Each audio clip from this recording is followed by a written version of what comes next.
Hello investors.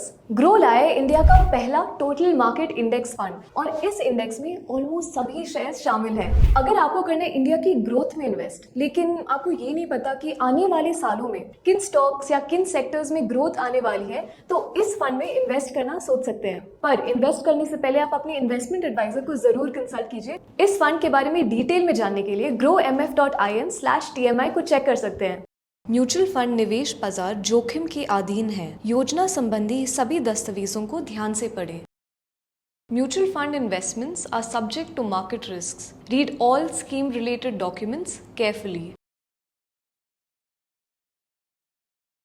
Finally हमें girls trip पे जा रहे हैं यार। वैसे कहाँ रह गए बाकी सब? Hello there. वो तो ठीक है, मगर गाड़ी कौन चलाने वाला है? अरे मैं हूं एक्सपर्ट ड्राइवर, मैं चलाऊंगी। बहन तो रहने दे। याद नहीं पिछली बार गाड़ी तूने 2 पेड़ के बीच में घुसा दी थी? वो तो शुक्र है स्पीड कम थी और हमने सीट बेल्ट पहनी थी, नहीं तो खेल तो उसी दिन खत्म हो जाता।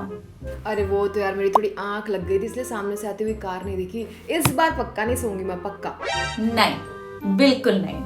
मैं अभी ड्राइवर दीदी को फोन कर रही हूँ, वही हमें लेके जाएंगी और हम तसल्ली से स्ट्रेस फ्री होके ड्राइव एंजॉय कर पाएंगे।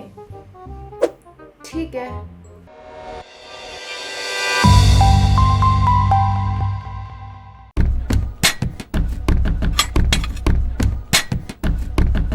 जैसे मुझे आगरिका की ड्राइविंग स्किल्स पे भरोसा नहीं था, ऐसे ही मुझे मेरे कई फ्रेंड्स की इन्वेस्टिंग स्किल्स पे भी भरोसा नहीं है। तभी मैं उन्हें म्यूचुअल फंड्स में इन्वेस्ट करने के लिए सजेशन देती रहती हूँ।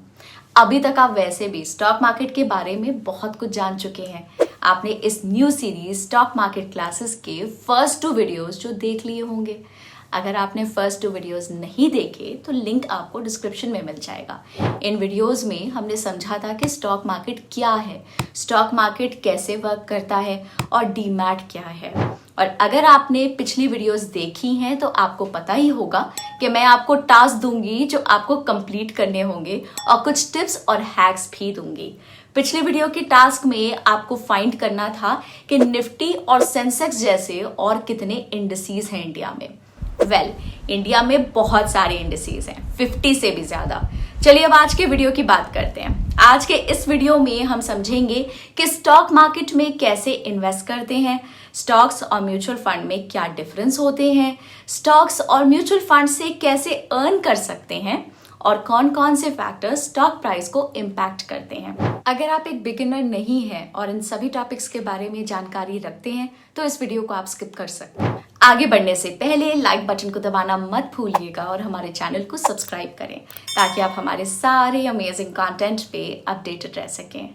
जैसे गोवा की ट्रिप पे जाने के लिए हमारे पास 2 ऑप्शन थे, या तो हम खुद ड्राइव करके जाएं या तो फिर हम ड्राइवर हायर कर लें, क्योंकि हमें किसी की भी ड्राइविंग स्किल पे ज्यादा भरोसा नहीं है एंड मोर इम्पोर्टेंटली हमें ट्रिप को बिना किसी स्ट्रेस के एंजॉय करना था।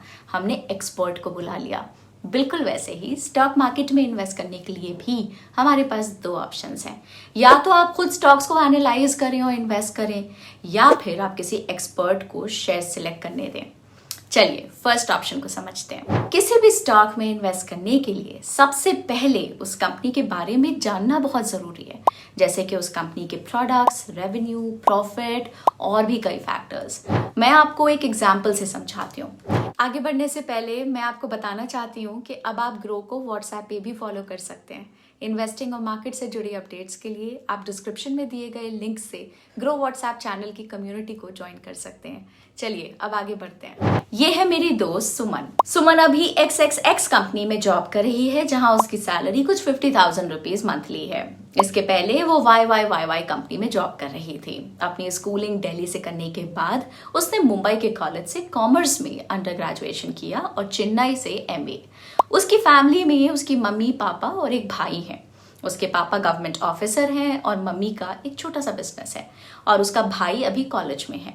सुमन आगे जाके किसी कंपनी की डायरेक्टर बनना चाहती है, जिसके लिए वो दिन रात मेहनत कर रही है और कुछ कोर्सेज करके अपनी नॉलेज भी बढ़ा रही है। जैसे मैंने आपको अपनी दोस्त के बारे में बताया, वैसे ही आपको एक कंपनी में इन्वेस्ट करने से पहले ऐसे ही कुछ जानकारी लेनी है। जैसे कंपनी का नाम, कंपनी के प्रोडक्ट्स जहां से वो रेवेन्यू जनरेट करती है, कितना प्रॉफिट कमाती है, कंपनी कब शुरू हुई थी, किसने शुरू की थी, कंपनी की शुरुआत से अभी तक की जर्नी, कंपनी आगे जाके क्या करना चाहती है, उसके लिए कंपनी ने कहाँ कहाँ इन्वेस्टमेंट किया है, एटसेट्रा। लेकिन ये सारी इंफॉर्मेशन आखिर आपको मिलेगी कहाँ? उसके भी दो तरीके हैं, एक है लॉन्ग और एक है शॉर्टकट। किसी भी लिस्टेड कंपनी की डिटेल्स उसकी एनुअल रिपोर्ट में होती हैं। जैसे सुमन की डिटेल्स उसके बायोडेटा या रेज्यूमे में होती है, वैसे ही कंपनी की डिटेल्स उसके एनुअल रिपोर्ट में होती हैं।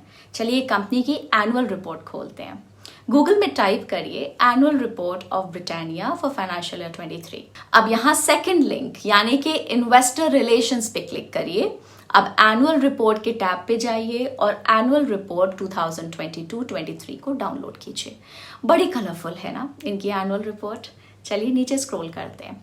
आपको इसमें कंपनी की जर्नी, उनके प्रोडक्ट्स, ब्रांड्स, कंपनी का रेवेन्यू और प्रॉफिट्स का ट्रेंड, कंपनी के मैनेजमेंट का मैसेज टू द इन्वेस्टर्स, उनके फ्यूचर प्लान्स, कंपनी की कितनी ब्रांचेस हैं, इस साल में उन्होंने क्या नया इम्प्लीमेंट किया, कैसे अपने कस्टमर्स और सप्लायर्स के सप्लाई चेन बेटर किया, वो एनवायरनमेंट को प्रिजर्व करने के लिए क्या करते हैं, डिटेल्ड फाइनेंशियल स्टेटमेंट्स जैसे कि बैलेंस शीट और प्रॉफिट एंड लॉस स्टेटमेंट्स और बहुत सारी ऐसी डिटेल्स मिलेंगी। आपको इतना कुछ पढ़ने की ज़रूरत नहीं है अगर आपके पास टाइम नहीं है।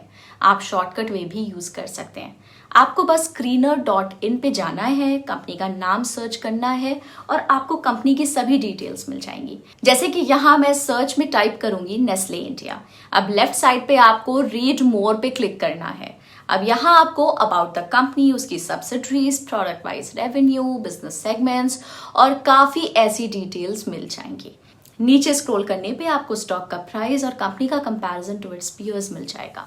स्क्रीनर को यूज करके कंपनीज को कैसे एनालाइज किया जाता है उस पे भी हमने ऑलरेडी एक वीडियो बनाया है जिसका लिंक आपको डिस्क्रिप्शन में मिल जाएगा। अब आपने स्क्रीनर पे कुछ रेशियोज जैसे कि एनपीएम, ओपीएम, प्रॉफिट परसेंटेज देखा ही होगा। इन्हें क्वांटिटेटिव एनालिसिस कहते हैं। इस सीरीज में हम एक डिटेल वीडियो बनाएंगे जहां आपको एनुअल रिपोर्ट के नंबर्स को रेशियोज और ट्रेंड्स और ग्राफ्स की मदद से एनालाइज करना हम सिखाएंगे। तो इस सीरीज का एक भी वीडियो आप मिस मत करिएगा। ये तो था DIY तरीका टू इन्वेस्ट इन स्टॉक्स। दूसरा तरीका to invest in stock market है म्यूचुअल फंड। चलिए एक एग्जाम्पल से इसको भी समझते हैं।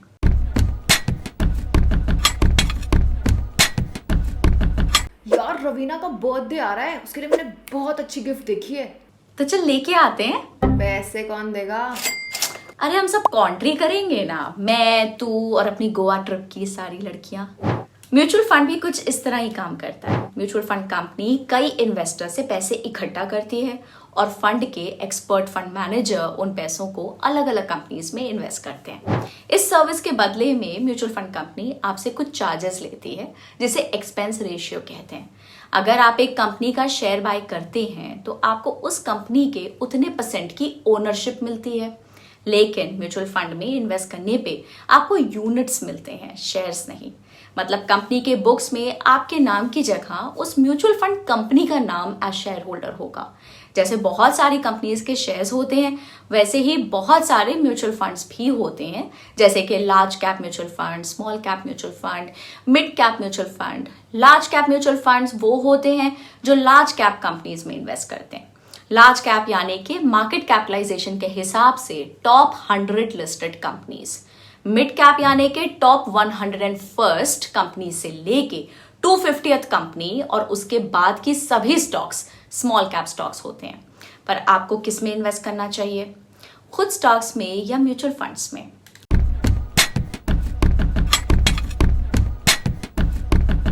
सबसे पहले तो ये समझ लीजिए कि शेयर्स खरीदने के लिए आपके पास डीमैट अकाउंट होना जरूरी है। म्यूचुअल फंड्स लेने के लिए डीमैट होना जरूरी तो नहीं। आप उस म्यूचुअल फंड कंपनी के वेबसाइट या ऐप पे जाके भी इन्वेस्ट कर सकते हैं, लेकिन इजी ट्रैकिंग के लिए आप डीमैट अकाउंट में म्यूचुअल फंड्स भी रख सकते हैं।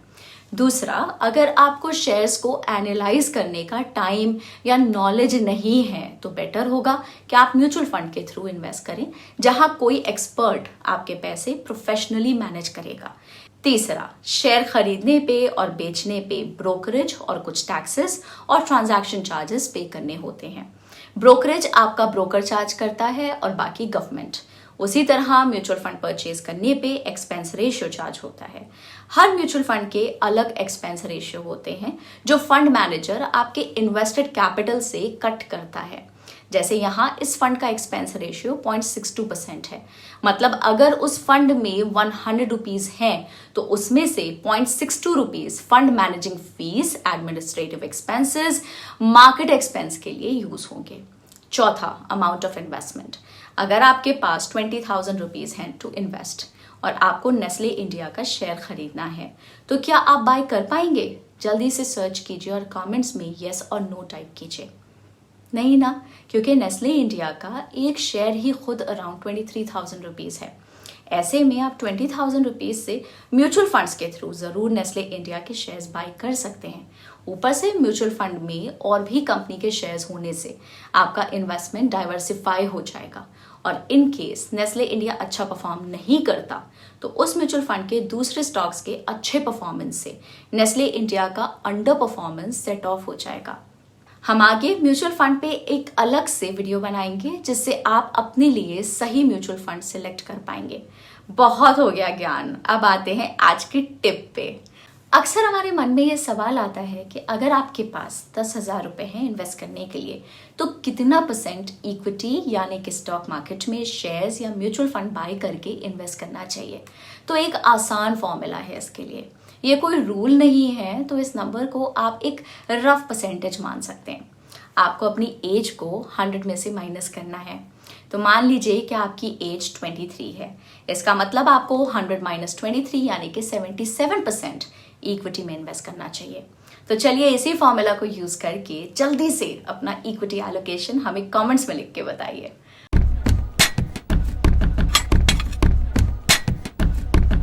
जब हम म्यूचुअल फंड्स या डायरेक्ट इक्विटी में इन्वेस्ट करते हैं तो हमें दो तरह से फायदा हो सकता है।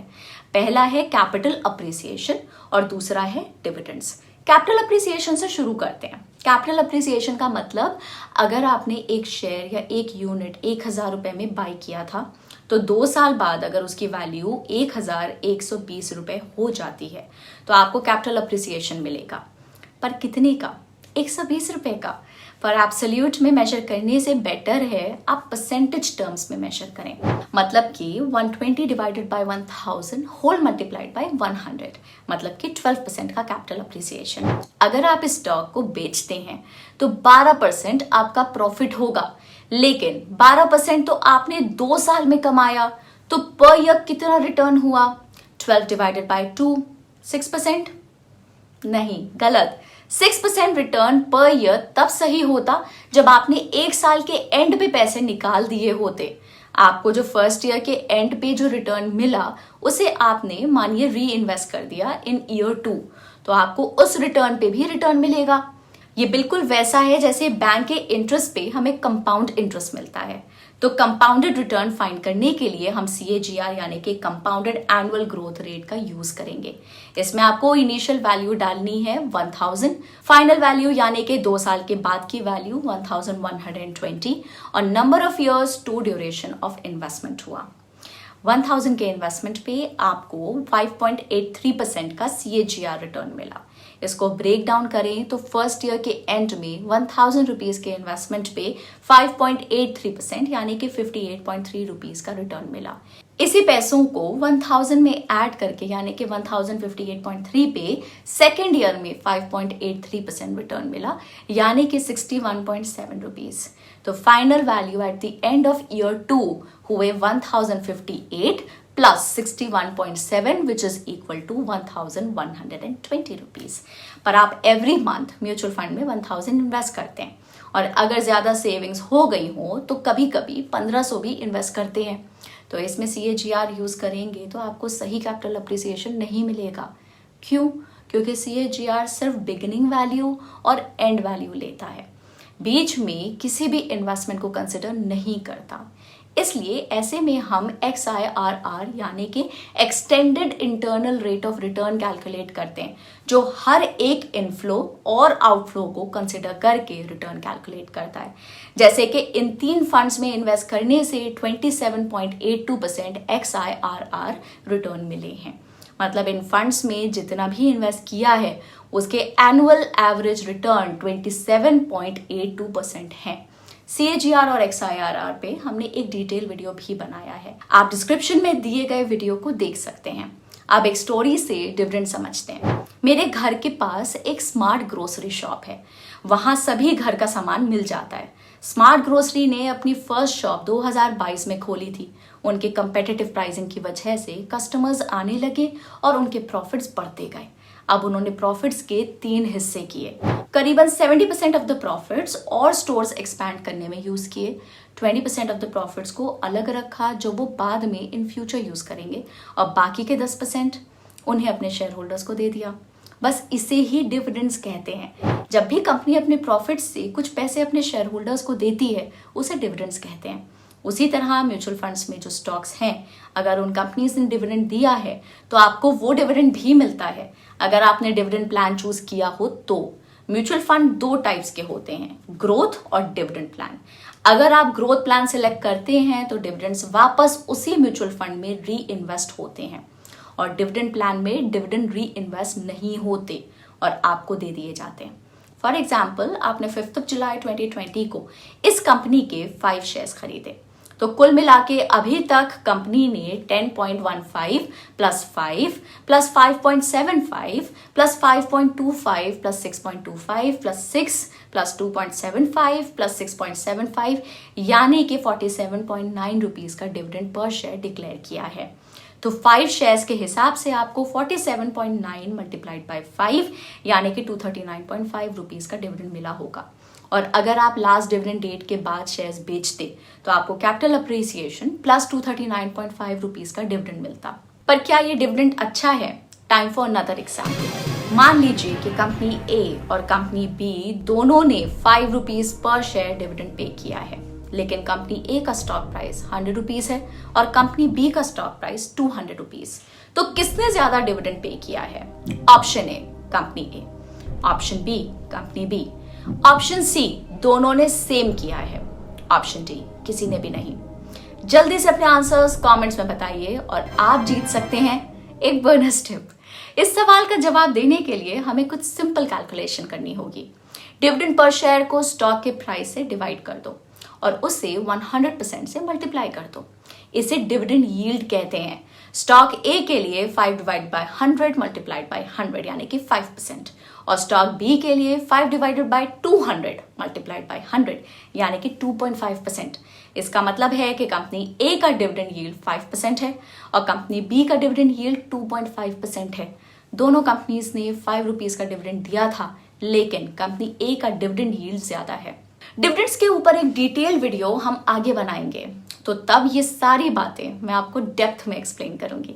लेकिन सभी कंपनीज डिविडेंड दें जरूरी नहीं है और हर साल दें वो भी जरूरी नहीं है। तो स्टॉक मार्केट में पैसे कमाने का, वेल्थ क्रिएट करने का बस एक ही तरीका है, कैपिटल अप्रिसिएशन। इसलिए ये जानना जरूरी है कि किसी भी स्टॉक की प्राइस क्यों बढ़ती है, ऐसे कौन से फैक्टर्स हैं जिससे स्टॉक की प्राइस ऊपर या नीचे जाती है।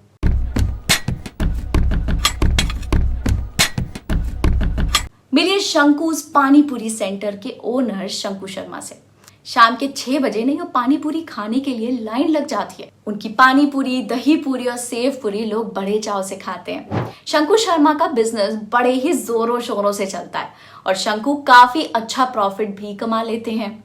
अपने प्रोडक्ट्स की बढ़ती सेल्स देखते हुए उसने 20 रुपीज की प्लेट का प्राइस बढ़ा के 30 रुपीज भी कर दिया, लेकिन उसके सेल्स पे ज्यादा इम्पैक्ट नहीं हुआ।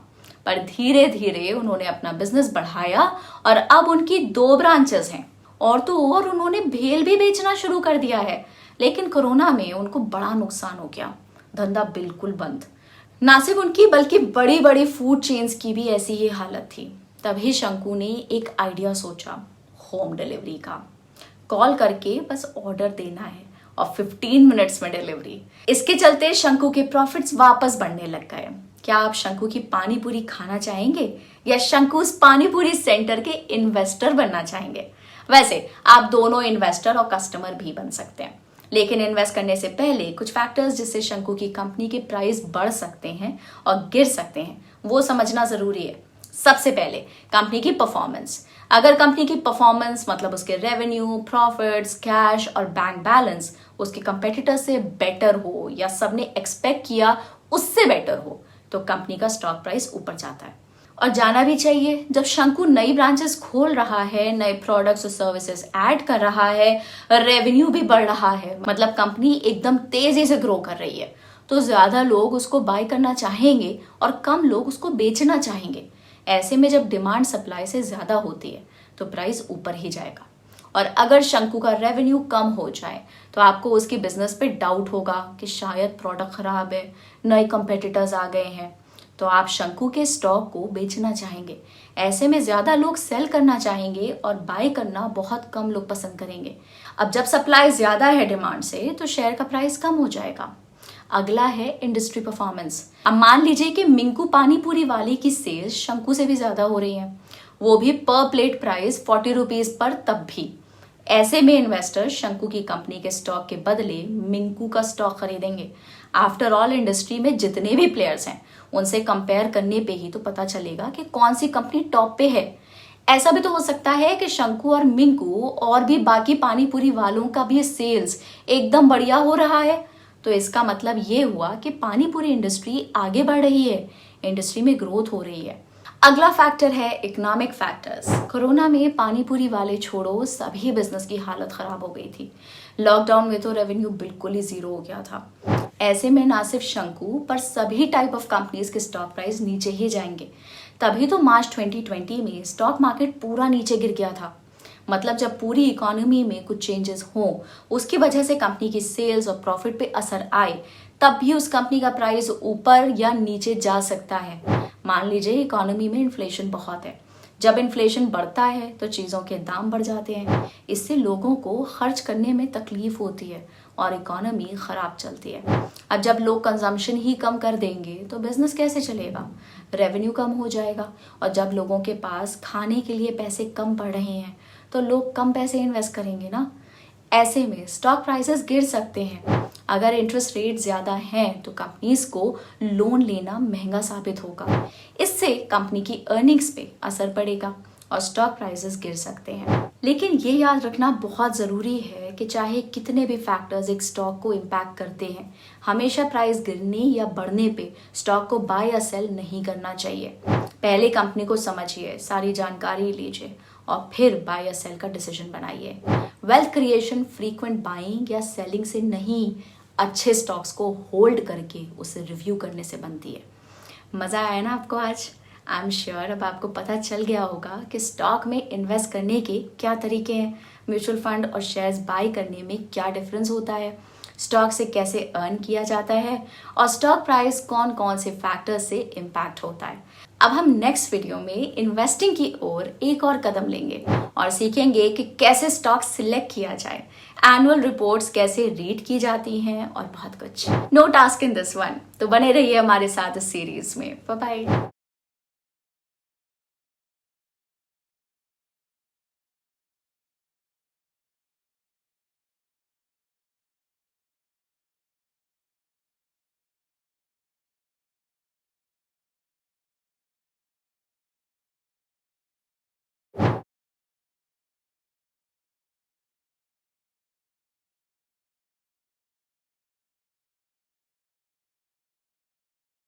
Investment in securities market are subject to market risks. Read all the related documents carefully before investing. Please read the risk disclosure documents carefully before investing in equity shares, derivatives, mutual fund, and or other instruments traded on the stock exchanges.